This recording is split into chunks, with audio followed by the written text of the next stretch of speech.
Hay momentos en la vida de cada persona en que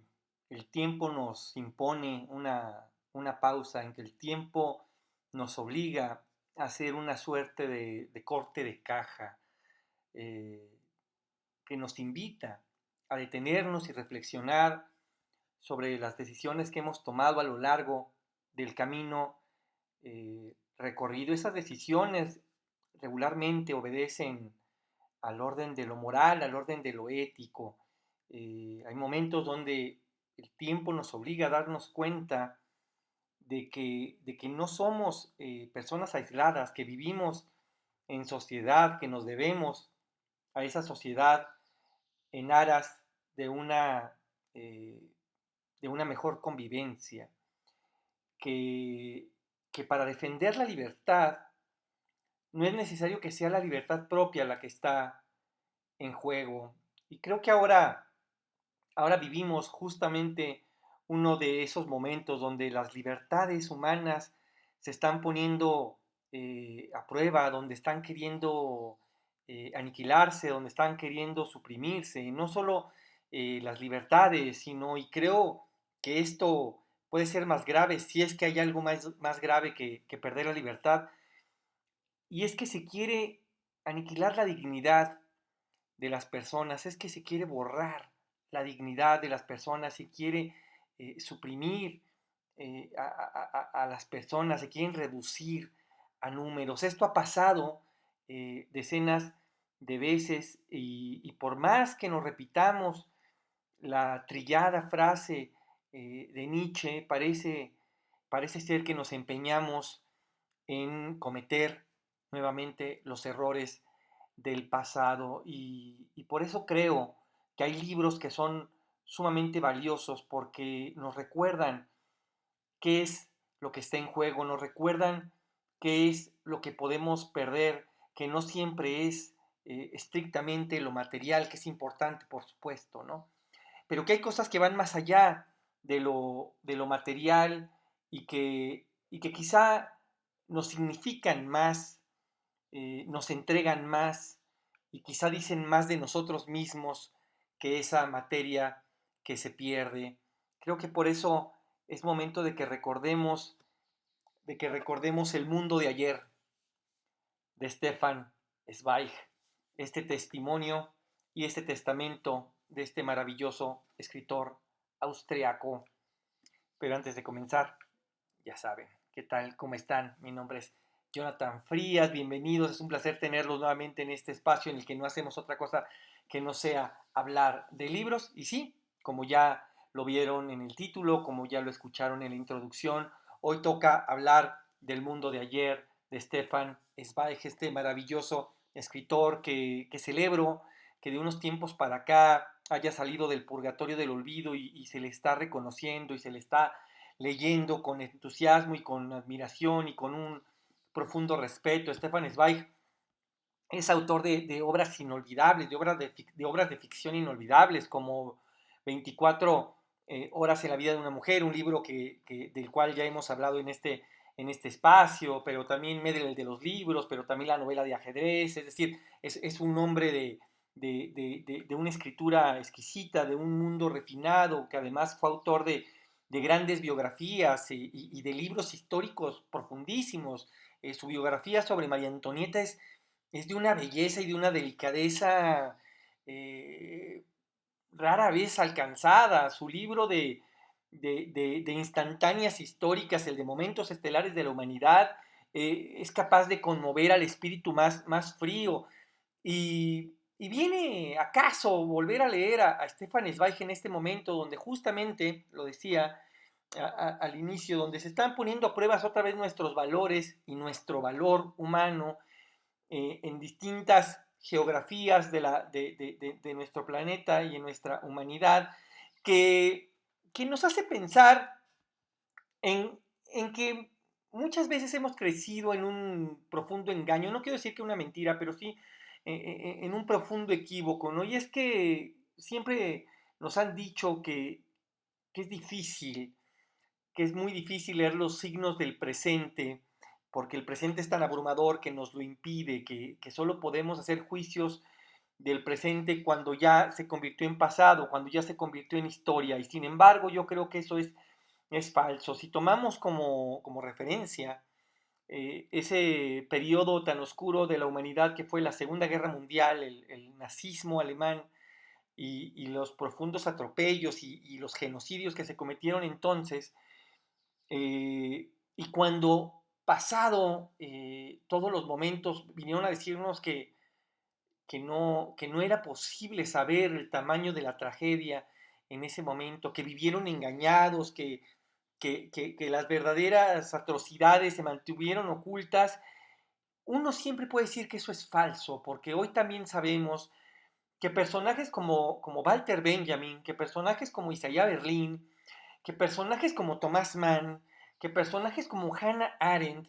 levantaron la voz y que personajes como Stefan Zweig no solo levantó la voz, como todos los demás en artículos, en programas de radio que estuvieron haciendo una tremenda y valiosísima labor de resistencia al denunciar lo que estaba ocurriendo en ese momento desde la Alemania misma, y que casi todos los nombres que mencioné, quizá con la excepción de dos, terminaron con destinos notablemente trágicos. El caso de Benjamin es uno de ellos, y el caso, por supuesto, de Stefan Zweig, que decide, preso de una angustia desoladora, terminar con su vida en la ciudad de Petrópolis en el año 42, porque él no veía para ese momento cómo pudiera ser derrotada la Alemania nazi, y él no quería vivir en un mundo que hubiera perdido todos sus valores. Eh, pero antes de eso, decidió escribir este maravilloso libro que ya decía ahora que es un testimonio, pero que también es un testamento. Y del mundo de ayer puedo empezar por decir que pocos libros hay tan lúcidos, tan brillantes, tan reveladores, tan cálidos y al mismo tiempo tan desoladores, tan desgarradores, tan tristes como el mundo de ayer. Basta con apenas entrar en las primeras páginas de la introducción para salir de ellas ya con un nudo en la garganta. El mundo de ayer es un libro escrito a dos tintas, está escrito a melancolía y angustia. Es un fresco en México que venimos de una tradición maravillosa de los frescos y de los murales. eh, el mundo de ayer es un fresco maravilloso que nos retrata un mundo que ya no existe, un mundo que, que privilegiaba el orden, un mundo que privilegiaba la razón, un mundo que privilegiaba la templanza, que privilegiaba el diálogo por sobre todas las cosas. Es un testimonio de ese mundo, pero es un testamento también el que nos deja Stefan Zweig para, para recordarnos que cuando vienen las grandes tragedias del hombre, no podemos permanecer en silencio, que el temor que se apoderará de nosotros, porque siempre estará ahí, no puede ser más grande que nuestro valor, y que nuestra fraternidad y que nuestro respeto por el otro. Eh, Como decía también al inicio, ¿no? Hoy que estamos a las puertas, que siempre estamos a las puertas de cometer los errores del pasado, hoy que estamos frente al profundo genocidio que se está cometiendo en Palestina, hoy que estamos frente a las eternas batallas de los grandes contra los pequeños en Ucrania, hoy que la dignidad está siendo aplastada por el odio en los Estados Unidos, creo que es momento de que recordemos justamente estos libros. En este maravilloso texto, Stefan Zweig hace un recorrido, es una suerte de biografía, sí, pero no solo es una biografía suya. En todo caso, él, que era muy modesto y que empieza este libro hablando de sí mismo con un pudor tremendo, termina usándose a sí mismo más como pretexto para contar una biografía de Europa, de esa Europa de finales del siglo XIX, y concretamente la Europa, por supuesto, de la Europa que le toca ver a través de ese pequeño orificio que es su vida, su lugar natal, esa Viena de finales del siglo XIX y principios del siglo XX, que es una Viena, hay que decirlo también, una Viena maravillosa, la Viena de ese momento debemos de contarla en esos dos o tres grandes accidentes de la historia de la humanidad, como Grecia y Alemania misma, donde un montón de espíritus brillantes, todos que iban a revolucionarlo absolutamente todo, iban a aparecer al mismo tiempo. Es decir, que en esa Viena al mismo tiempo estaba ahí Stefan Zweig, estaba Egon Schiele, estaba Arthur Schnitzler, estaba Sigmund Freud, estaba Ludwig Wittgenstein, estaba Arnold Schoenberg, estaba Richard Strauss, es decir, había arquitectos, estaba Klimt, es decir, era una Viena deslumbrante, maravillosa, potente, que estaba en un constante diálogo con su pasado, pero que dialogaba con ella no de rodillas, no dialogaba con su pasado rendiéndole homenaje, sino que dialogaba con su pasado en un diálogo fraterno, de tú a tú, que lo miraba a los ojos, porque no de otra manera se puede mirar al pasado si se pretende caminar hacia el futuro. Y todos estos hombres miraron hacia el pasado con aras de construir un nuevo futuro. Y creo que la obra que construyeron todos ellos, ahí está, ¿no? Un testimonio ficticio, por supuesto, pero maravilloso de lo que era ese mundo y de lo que se perdía. Creo que lo retrata de manera extraordinaria Wes Anderson en su película El Gran Hotel Budapest, esta película que justo retrata esa Viena de los grandes pasteles, esa Viena de las formas, esa Viena del orden y de los principios, esa Viena del respeto, esa Viena, sí, ciertamente que ya empezaba a verse vieja cuando pensamos justamente en las vanguardias que venían, que del otro lado del continente, en la costa oeste del continente, ya empezaban esas vanguardias en España y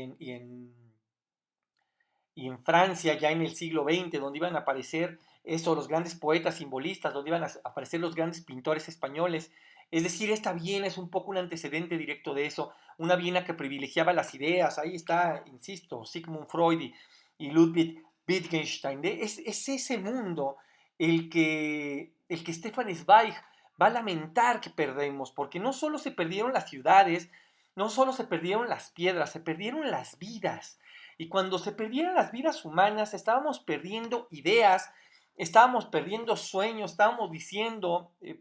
perdiendo, perdón, por decirlo en un sentido aristotélico, estábamos perdiendo potencias, estábamos perdiendo la capacidad de llevarnos a otro lado, la capacidad de dialogar con el otro. Hay momentos del libro de una tristeza, pero al mismo tiempo de un consuelo tremendo, por ejemplo, cuando está contando esos primeros exilios posteriores a la Primera Guerra Mundial, porque hay que tener en cuenta eso, esta generación de hombres no vivieron solo una gran guerra, vivieron dos tremendas guerras, dos guerras luciferinas y apocalípticas en el periodo de una vida. Bueno, en esos periodos en que acabó la Primera Guerra Mundial, Stefan Zweig no dejaba de ser reconocido como un alemán, porque Austria en ese momento había luchado junto con Alemania, o mejor dicho, Alemania junto con Austria, después de aquel disparo que ensordeció al mundo, aquel junio del 14 en Sarajevo, donde muere Franz Ferdinand y que estalla la Primera Guerra Mundial. Stefan Zweig empieza a vagar un poco por Europa con mucho temor porque no deja de ser un alemán en esa Europa devastada por la guerra y sin embargo va a ir dando cuenta cómo en cada país fue encontrando gente que sí, que lo vio con desconfianza, que lo vio acaso con desprecio, pero que también encontró gente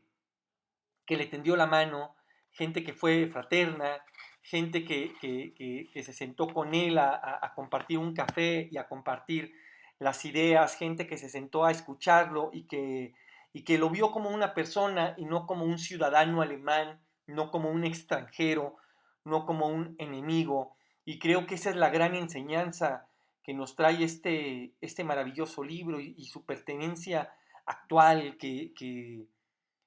que en momentos como estos hay que sentarnos a escuchar al otro,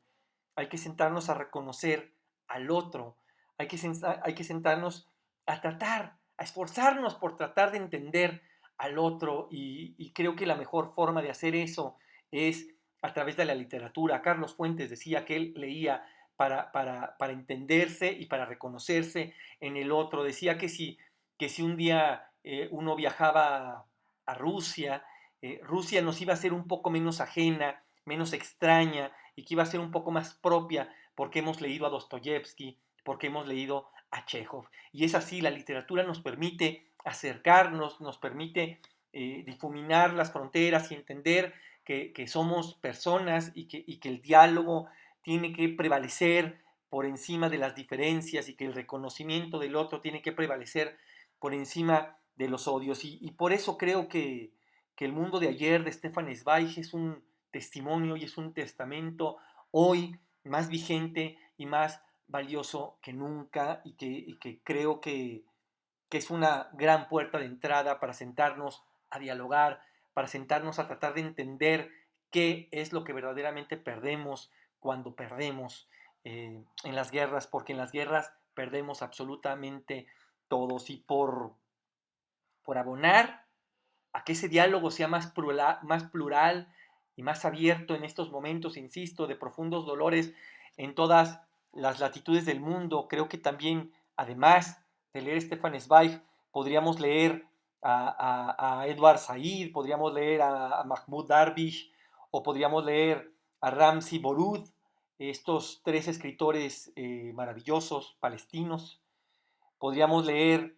a Borruseto, podríamos leer a Zabrushko o podríamos leer a Shadana, que son tres escritores ucranianos. Y podríamos leer también, ¿por qué no?, Álvaro Enrique, a Valeria Luiselli, a Guillermo Fadanelli, tres escritores mexicanos, que desde estas tres latitudes, Palestina, Ucrania y México, les recordemos al mundo que, que los otros también tenemos voz humana.